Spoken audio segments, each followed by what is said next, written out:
Des brutes se moquent d'une vieille femme noire, avant de découvrir qu'elle est un ancien général de l'armée. Le bus s'arrête devant la gare centrale dans un grincement métallique et le craquement des portes qui s'ouvrent.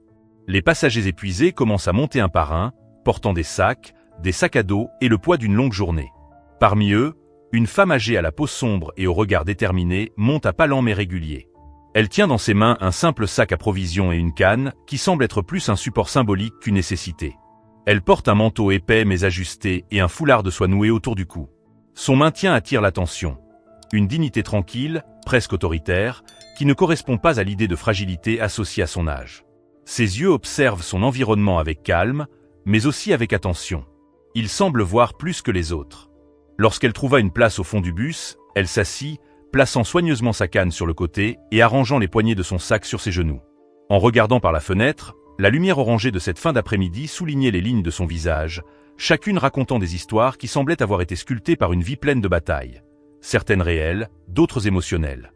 Personne ne le savait, mais cette femme avait déjà affronté des choses que la plupart d'entre nous n'auraient jamais imaginées. Le bus poursuit sa route. L'atmosphère est remplie du murmure des conversations téléphoniques, du bruit des messages tapés et des légères secousses du véhicule sur les routes accidentées. Tout semble paisible jusqu'à ce que le silence soit rompu à l'arrêt suivant.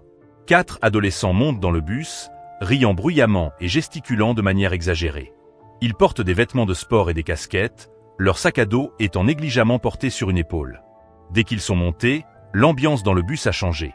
Leurs voix fortes et leurs attitudes insouciantes transpercent l'atmosphère tranquille comme un couteau. Ils étaient là pour s'amuser, et il semblait qu'ils avaient trouvé une cible. L'un des garçons, le chef du groupe, regarde vers l'arrière du bus et aperçoit la vieille femme assise calmement, regardant par la fenêtre. Il donna un coup de coude à son ami et marmonna quelque chose qui fit rire les autres. Sans hésiter, ils se sont mis à marcher dans l'allée vers elle, comme des prédateurs autour de leur proie.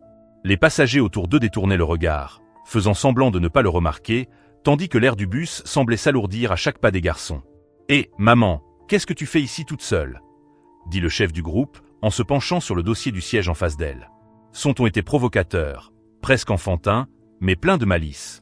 « Vous avez raté le bingo, n'est-ce pas ?» La femme ne répond pas. Ses yeux restent fixés sur le paysage au-delà de la vitre, comme si rien autour d'elle ne la dérangeait. Cela ne fit qu'accentuer les rires du groupe. Le deuxième garçon, plus petit et portant une casquette à l'envers, s'approcha avec un sourire débauché. « Et cette canne, tu la tiens pour ne pas tomber ou pour effrayer quelqu'un ?» Il tendit le bras, tapotant légèrement la canne. Son attitude était provocante, mais aussi curieuse. Le troisième garçon, plus timide, hésite, mais suit le groupe. « Maman, qu'est-ce qu'il y a dans ce sac ? Ils ont volé ton bagel ?» Les rires fusent à nouveau, tandis que les autres passagers regardent autour d'eux, mal à l'aise, mais sans avoir le courage d'intervenir. La femme reste immobile, la main fermement posée sur sa canne. Enfin, elle détourna le regard de la fenêtre et fixa son regard sur le garçon qui venait de parler. Ses yeux étaient perçants, froids, mais ils ne portaient pas de colère, juste un calme qui semblait déconcertant. « Tu as beaucoup d'énergie à dépenser, n'est-ce pas ?» dit-elle d'une voix basse mais ferme. La phrase sonnait comme un défi, même si ses mots étaient simples. Le chef de groupe sourit, mais semble mal à l'aise avec la façon dont elle le regarde. « Bien sûr que oui. Qu'y a-t-il d'autre à faire dans cette ville ennuyeuse ? Allez-vous me dire que c'était différent à votre époque ?» La femme se redressa, tenant toujours sa canne. « De mon temps, cette énergie était utilisée à des fins plus utiles. Quand j'avais ton âge, je guidais des jeunes gens comme toi dans une jungle où un faux pas signifiait ne pas rentrer à la maison. » Le silence s'installe dans le bus. Les garçons se regardent, confus, tandis que les passagers commencent à prêter attention. Les rires s'arrêtent, remplacés par une curiosité nerveuse. Elle n'avait pas l'air de plaisanter, et la façon dont elle parlait suggérait que ses mots avaient plus de poids qu'ils ne pouvaient en comprendre. « Qu'est-ce que tu racontes, maman ?» demande le chef de file, en essayant de garder sa position. Mais sa voix vacille légèrement. La vieille femme tient sa canne à 2 mains et s'appuie dessus pour se lever. Sa présence semblait grandir, prenant plus de place que sa taille ne le laissait supposer. Je parle de savoir ce que signifie la discipline, le respect et le courage. Je suis le général à la retraite Elena Morera, et j'ai servi mon pays pendant plus de 30 ans. Et vous me demandez si cette canne est censée me tenir debout ? L'air du bus s'alourdit. Les garçons sont paralysés, ne sachant que dire. Le silence n'est interrompu que par le bruit du moteur du bus et la respiration tendue des passagers. La révélation a stupéfié tout le monde. Elena poursuit. « Pensez-vous que la force consiste à se moquer de quelqu'un qui ne répond pas? Pensez-vous que le courage consiste à se promener en groupe, à provoquer les autres? C'est de la faiblesse. La vraie force, c'est de savoir quand se taire et quand agir. Le vrai courage, c'est d'affronter les batailles qui comptent. La tension dans l'air est presque palpable. Les garçons, qui quelques minutes auparavant étaient arrogants et confiants, semblaient maintenant reculer, comme si le poids de ses paroles les avait frappés de plein fouet. Les yeux d'Elena balaient chacun des adolescents comme si elle voyait au-delà des apparences. Le silence dans le bus est assourdissant. Tout le monde attend son prochain geste, ses prochaines paroles. Même ceux qui font semblant de regarder leur téléphone portable ne peuvent s'empêcher de jeter des regards furtifs sur la scène. L'ambiance a changé, passant des rires et des taquineries à une tension presque révérencieuse. « Vous voulez savoir ce qu'est la peur ?» poursuit-elle, la voix toujours basse mais chargée d'intensité. La peur, c'est d'être en première ligne, d'entendre le sifflement des balles à l'oreille, de savoir qu'une seconde de distraction pourrait être la dernière. C'est diriger des hommes et des femmes qui dépendent de vous pour rentrer chez eux. C'est faire face à l'incertitude tous les jours, mais ne jamais la laisser vous paralyser. Les adolescents sont restés immobiles, mais leurs visages traduisent la confusion et le malaise qu'ils ressentent. Ce type de discours était totalement différent de ce à quoi ils étaient habitués.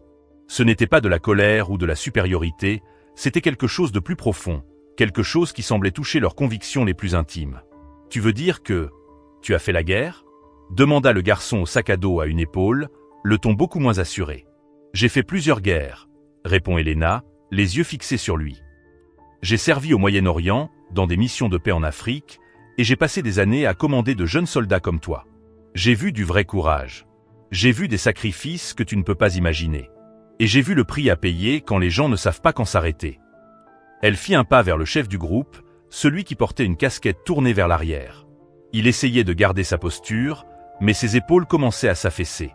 « Et tu crois que c'est en jouant avec les autres qu'on devient fort ?» demanda Elena en inclinant légèrement la tête. « Dis-moi, as-tu déjà eu à prendre une décision qui coûterait la vie à quelqu'un d'autre? As-tu déjà dû faire passer le bien d'autrui avant ta propre fierté? Parce que je l'ai fait. Souvent. » Le garçon détourna le regard, gêné. Ses mains tripotaient nerveusement la fermeture éclair de son sac à dos, mais il ne trouvait pas les mots pour répondre. Elena ne sourit pas et ne montre aucune supériorité. Son expression restait sérieuse, mais sans cruauté. C'était l'expression de quelqu'un qui savait ce qu'elle faisait et pourquoi. Les autres passagers, qui avaient auparavant choisi le silence comme bouclier, regardaient maintenant attentivement. Certains se redressent même sur leur siège, comme s'ils apprenaient quelque chose qu'ils ne pouvaient oublier.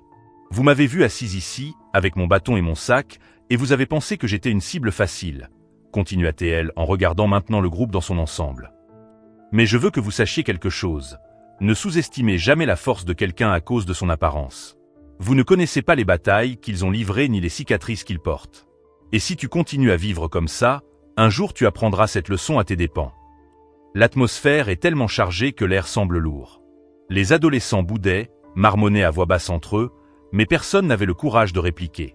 Finalement, le plus jeune garçon du groupe, qui était resté silencieux jusqu'alors, s'avança. « Je suis désolé, madame, » dit-il d'une voix hésitante mais sincère. « Nous n'aurions pas dû faire ça. Ce n'était pas bien. » Elena le fixa un instant, ses yeux s'adoucissant légèrement. « S'excuser est un bon début, » répondit-elle, la voix toujours ferme. « Mais je veux que vous réfléchissiez à ce que vous faites de votre vie. Vous avez des choix, des opportunités que d'autres n'ont pas. Ne les gâchez pas en faisant preuve d'arrogance ou en essayant de paraître plus fort que vous ne l'êtes. La vraie force réside dans l'humilité et le respect. » Les autres adolescents regardent leur ami qui s'excuse et, l'un après l'autre, marmonnent leurs propres excuses. Elle n'était pas aussi sincère que la première, mais c'était tout ce qu'elle pouvait faire à ce moment-là. Elena se rassit et posa ses deux mains sur son bâton. « Maintenant, assieds-toi et réfléchis à ce que je t'ai dit. Peut-être qu'un jour vous vous souviendrez de cette conversation et qu'elle aura un sens. » Les garçons s'étalèrent sur les sièges voisins, silencieux, comme si le poids de ces paroles les avait privés de leur énergie. Le bus poursuit sa route, mais l'atmosphère est différente. Le bruit des conversations en arrière-plan semble moins fort, comme si chacun digérait ce dont il vient d'être témoin. Un homme en costume, assis quelques rangées plus loin, se penche légèrement en avant et parle d'un ton bas mais respectueux. « Madame, je voulais juste vous dire. Merci. Pour tout. Pour les services rendus au pays et pour nous avoir rappelé ce qui compte vraiment. » Elena tourne la tête et fait un petit signe de tête.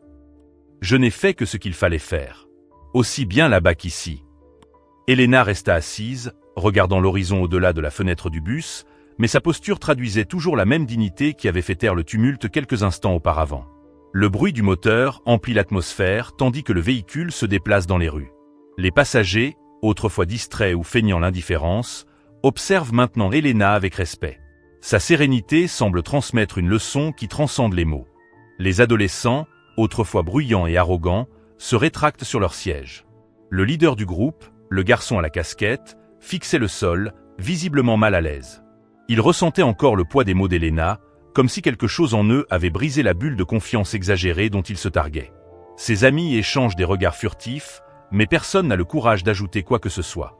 La femme assise le plus loin, qui avait auparavant serré sa poche, se tourna légèrement pour regarder Elena. « Tu t'en es sortie d'une manière que je n'aurais jamais pu. Tu as un calme que la plupart d'entre nous n'auront jamais. » Elena regarda la femme, un léger sourire effleurant ses lèvres. « Le calme n'est pas quelque chose de naturel, » répondit-elle, la voix basse mais pleine de poids. « C'est quelque chose qui s'apprend. Et d'après mon expérience, le silence et la patience sont souvent plus éloquents que les cris. » La femme acquiesça, visiblement touchée par la réponse. Mais avant qu'elle ne puisse ajouter quoi que ce soit, le rire d'un des adolescents retentit dans le bus. C'était le garçon au sweatshirt gris, qui tentait de dissimuler sa nervosité. « D'accord, » dit-il en regardant Elena, « tu étais général et tout, mais quel est le rapport avec nous? Nous ne faisions que plaisanter. » Elena leva les yeux vers lui, et même sans élever la voix, l'intensité de sa présence fit taire le garçon. « Les plaisanteries peuvent sembler innocentes à ceux qui les font, dit-elle calmement, mais pour ceux qui sont de l'autre côté, elles peuvent être un lourd fardeau. Vous n'avez aucune idée de ce que quelqu'un traverse. Peut-être que la prochaine personne à qui vous déciderez de faire une farce ne sera pas aussi calme que moi. » Elle marqua une pause, laissant ces mots s'installer dans l'air. « Et qu'est-ce que cela a à voir avec toi? » « Tout à fait. Parce que le monde extérieur ne pardonnera pas des attitudes comme la tienne. Si tu continues comme ça, ce n'est pas une vieille femme que tu rencontreras. Ce sera quelqu'un qui ne réfléchira pas à deux fois avant de répondre par la violence. » Le garçon déglutit sèchement, son assurance s'effritant à chaque mot. « Nous ne voulions pas en arriver là. » marmonna-t-il, mais Elena l'interrompit. « Vous êtes déjà arrivé, » dit-elle fermement. « Et le fait que tu t'en rendes compte maintenant est une bonne chose. Cela signifie qu'il est encore temps de changer. » Un silence pesant envahit à nouveau le bus. L'un des adolescents regarde par la fenêtre, cherchant manifestement à éviter le regard d'Elena, tandis qu'un autre fouille dans son sac à dos, cherchant de quoi occuper ses mains. Leur introspection était évidente, et peut-être, pour la première fois depuis longtemps, pensaient-ils aux conséquences de leurs actes. Soudain, le bus s'est arrêté brusquement et un groupe de personnes est monté, occupant les sièges restants. Un homme à l'air fatigué s'arrêta à côté d'Elena et s'accrocha à la barre de soutien, tandis que le véhicule reprenait sa route. Il la regarda curieusement, comme s'il sentait qu'il y avait quelque chose de différent chez cette femme. « Vous avez une histoire à raconter, n'est-ce pas ?» demanda-t-il sans embâge. Elena leva les yeux vers lui, l'évaluant un instant avant de répondre. « Nous en avons tous une, » dit-elle. « La différence est la façon dont nous choisissons de l'utiliser. » L'homme sembla réfléchir à ses paroles, puis sourit légèrement, comme s'il avait entendu exactement ce dont il avait besoin à ce moment-là. Au fur et à mesure que le bus avançait, le silence qui avait semblé tendu était devenu plus léger, presque méditatif. Les passagers absorbent manifestement les paroles d'Elena, chacun réfléchissant à ce dont il a été témoin. Cependant, même au milieu de ce calme, Elena sait que sa leçon n'a pas encore été pleinement assimilée par les jeunes. Elle veut s'assurer qu'ils quitteront le bus en comprenant l'importance du respect et de l'humilité. Le bus avance lentement dans une autre rue, tandis que les adolescents restent silencieux, visiblement émus par les paroles d'Elena. La vieille dame, elle, reste imperturbable, la posture droite et le regard ferme, comme si elle était toujours prête à affronter ce qui se présente à elle. Il est clair que, bien qu'elle ne parle plus, elle continue d'attirer l'attention de tous les passagers du bus. Enfin, l'un des garçons, le plus timide du groupe, qui avait à peine parlé auparavant, rompt le silence. « Madame, » commença-t-il d'une voix hésitante, « nous ne voulions pas vous offenser. C'est juste que, parfois, nous ne réfléchissons pas trop avant d'agir. » Elena se tourna lentement vers lui, le poids de ses années se reflétant dans ses yeux. « Réfléchir avant d'agir est l'une des plus grandes leçons que la vie puisse nous enseigner, » dit-elle, la voix chargée d'expérience. « Je l'ai appris à mes dépens. J'ai perdu des gens que j'aimais parce que quelqu'un avait décidé d'agir sans réfléchir. Les mots et les actes ont du poids, petite. Chaque décision que tu prends construit ce que tu es. Ne sous-estime pas l'impact que tu peux avoir sur les autres, pour le meilleur ou pour le pire. Le garçon acquiesça, ses épaules s'inclinant comme si elles avaient enfin senti le poids de ce qu'elle disait. Ses amis, qui avaient ri et s'étaient moqués, regardaient maintenant Elena avec une expression de regret sincère. Leur attitude avait changé, quelque chose en eux semblait avoir été touché par la force tranquille de cette femme. Elena poussa un léger soupir et se leva, tenant fermement son bâton. Le bus approchait de son arrêt, mais avant de descendre, elle tint à regarder une dernière fois les garçons en face. « La vie n'est pas facile, dit-elle. Vous pouvez choisir d'être une force qui détruit ou une force qui construit. Respectez les gens qui vous entourent, car vous n'avez aucune idée des combats qu'ils mènent. » Elle regarde le reste des passagers, qui l'observent à présent avec admiration. « Quant à vous, poursuit-elle d'une voix ferme et posée, ne choisissez pas le silence quand la bonne chose à faire est de parler. Il n'est pas facile d'intervenir, mais c'est nécessaire. Le monde ne s'améliore pas par omission. » Le bus s'arrête dans un léger grincement et Elena se dirige vers la porte. Avant de descendre, elle se tourne à nouveau vers les jeunes. « Vous avez le potentiel pour devenir meilleur, » dit-elle en regardant chacun d'entre eux dans les yeux. « Faites en sorte que cela compte. » Les garçons restèrent silencieux tandis qu'elle descendait. Dehors, la lumière du soleil tombait sur Elena, mettant en valeur sa silhouette imposante, malgré son âge. D'un pas ferme, elle poursuivit son chemin et disparut sur le trottoir. Dans le bus, l'ambiance a changé. Les passagers ne se contentaient pas de réfléchir, il y avait quelque chose de plus profond, un sentiment de transformation. Finalement, le garçon à la casquette l'enlève de sa tête, la tient dans ses mains et regarde le sol. « Je crois qu'on est allé trop loin », murmure-t-il, sans s'adresser à personne en particulier. Son ami au sweatshirt gris acquiesce lentement. « Je crois qu'elle a raison, » répondit-il. « Nous devons réfléchir davantage à ce que nous faisons. » Les passagers, qui s'étaient tus auparavant, commencent à parler à voix basse. Une femme commente l'impact des paroles d'Elena. Un homme d'un certain âge l'a expliqué que tout le monde est porteur d'histoires que personne ne connaît. L'atmosphère dans le bus était différente, plus légère, mais pleine de sens. Pour les jeunes qui avaient provoqué Elena, ce voyage allait devenir une étape importante de leur vie. Pour la première fois peut-être, ils ont compris que le monde était plus grand que leurs propres problèmes, plus grand que leurs farces. Elena avait planté une graine, et l'avenir montrerait si elle prospérerait. À la fin du voyage, tous les passagers du bus sont descendus en emportant plus que leur sac ou leur sac à dos. Ils emportaient aussi une leçon. Une leçon de respect, d'humilité et de pouvoir des mots. Si cette histoire vous a touché, partagez-la avec un ami ou un membre de votre famille. Ne sous-estimez jamais l'impact que vos mots et vos actions peuvent avoir sur la vie de quelqu'un. Abonnez-vous à la chaîne pour découvrir d'autres histoires qui nous inspirent, nous interpellent et nous rappellent ce qui est vraiment important. Répandons le respect et la gentillesse dans le monde entier. Rendez-vous dans la prochaine vidéo.